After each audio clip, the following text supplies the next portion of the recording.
Hello everyone, it's Tasha of Tasha Monet's Formulations. Welcome back to the channel. In today's video, I'm going to be making a leave-in conditioning refresher spray.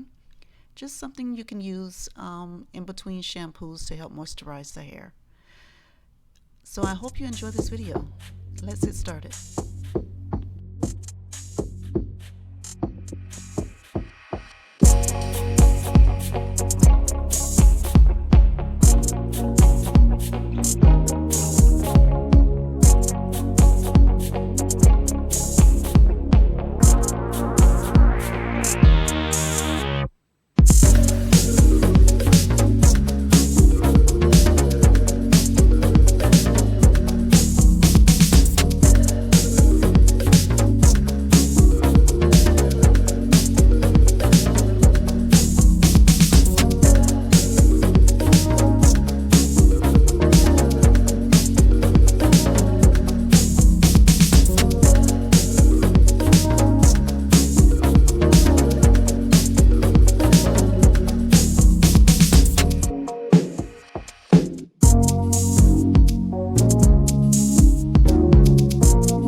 Thank you for watching, and don't forget to like, subscribe, and hit that notification bell.